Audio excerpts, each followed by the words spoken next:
멀쩡하던 계기판이 발작 가듯 흔들립니다. 방향을 잡아야 할 나침반이 고장났죠. 제독은 급히 본부에 무전을 쳤습니다. 하지만 돌아오는 건 기괴한 잡음뿐이었죠.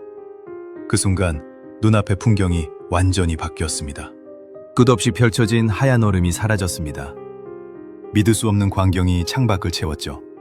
푸른 숲과 거대한 산맥이 나타난 겁니다. 그는 돌아오자마자 체포되었습니다. 펜타곤 지하 벙커에서 강도 높은 신문을 받았죠. 그리고 죽는 날까지 침묵을 강요당했습니다. 10년 뒤 그가 남긴 비밀 일기가 공개됩니다. 북극 너머에 미지의 문명이 있다고 적혀 있었죠. 그리고 인류에게 보내는 마지막 경고가 담겨 있습니다. 오늘 우리는 그 금지된 기록을 열어보려 합니다. 지구 속이 비어있다는 충격적인 진실을 마주하죠. 리차드 버드 제독의 봉인된 파일을 지금 공개합니다. 이 믿기 힘든 이야기의 주인공은 리차드 버드 제독입니다. 그는 미국의 전쟁 영웅이자 살아있는 전설이었죠. 인류 최초로 북극과 남극을 모두 횡단했습니다. 누구보다 냉철하고 이성적인 군인이자 탐험가였습니다. 거짓말이나 공상과는 거리가 아주 먼 사람이었죠. 그런 그에게 운명의 날인 1947년이 옵니다. 1947년 2월 19일 아침, 그는 알래스카 기지를 이륙합니다. 임무는 북극의 기상 상태를 정찰하는 것이었죠. 초반 비행은 여느 때와 다름없이 아주 순조로웠습니다. 하지만 북극점에 가까워질수록 기류가 이상해졌습니다. 영하 50도의 공기가 영상 23도까지 올랐죠. 마치 봄날처럼 따뜻한 바람이 불어오고 있었습니다. 제독은 고도를 낮춰 아래쪽 숲을 자세히 살폈습니다. 거대한 생명체가 움직이고 있었죠. 멸종된 고대 코끼리 매머드가 살아있었습니다. 그것은 박제나 환영이 아니라 분명히 움직였습니다. 제독은 떨리는 손으로 항해 일지에 기록을 남깁니다. 이것은 불가능하다. 하지만 내 눈앞에 존재한다. 라고요. 그 순간 비행기 주변으로 낯선 물체들이 나타났습니다. 날개가 전혀 없는 매끈한 접시 모양의 비행체였죠. 그들은 소름 끼칠 정도로 빠른 속도로 접근했습니다. 그것은 인류가 개발한 비행물체가 아니었습니다. 마치 중력을 무시하는 듯 자유자재로 움직였죠. 기체 표면에는 인류의 것이 아닌 문양이 새겨져 있었습니다. 제독은 본능적으로 조종간을 꺾어 회피하려 했습니다. 하지만 비행기는 이미 통제 불능 상태에 빠졌죠. 마치 보이지 않는 그물에 걸린 듯 꼼짝도 못했습니다. 그때 먹통이던 무전기에서 목소리가 흘러나왔습니다. 약간의 독일어 억양이 섞인 유창한 영어였습니다. 제독님, 우리 영역에 오신 것을 환영합니다. 라고 말이죠. 목소리는 위협적이지 않고 아주 정중했습니다. 제독의 비행기는 깃털처럼 부드럽게 하강했습니다. 그가 도착한 곳은 수정처럼 빛나는 도시였습니다. 건물들은 무지개 빛깔로 찬란하게 빛나고 있었죠. 지구상 어떤 도시보다 훨씬 더 진보된 문명이었습니다. 제독은 그곳의 지도자를 아련했습니다. 그는 세월의 흔적이 느껴지는 지혜로운 노인이었죠. 지도자는 제독에게 차를 권하며 입을 열었습니다. 우리는 오랫동안 지상 세계와 교류하지 않았소. 하지만 당신들이 핵무기를 터뜨렸을 때 개입했소. 그 힘은 지구 전체를 파괴할 수 있기 때문이요. 그들이 말한 시점은 1945년이었습니다. 인류가 히로시마와 나가사키에 원폭을 투하한 해죠. 그 폭발의 충격파가 지구 내부까지 전달되었던 것입니다. 지도자의 표정은 슬픔과 걱정으로 가득 찼습니다.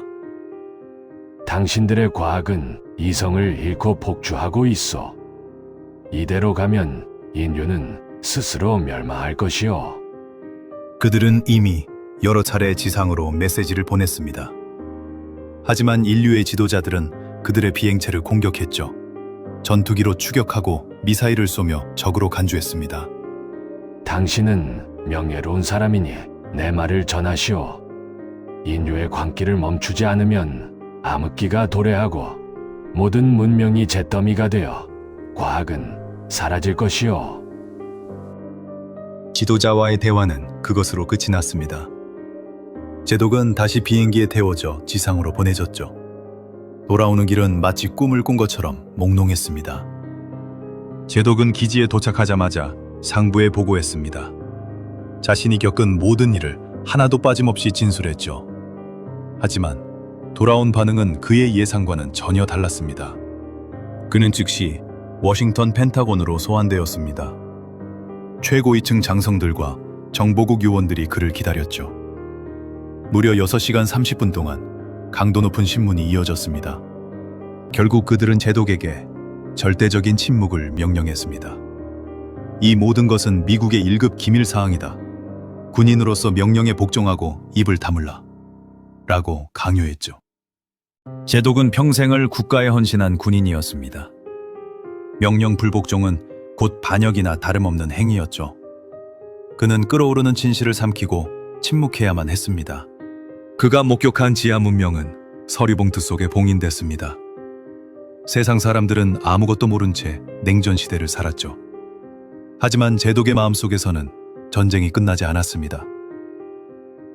더 수상했던 건 그 직후의 군사 작전입니다. 미군은 남극으로 대규모 함대를 급파했죠.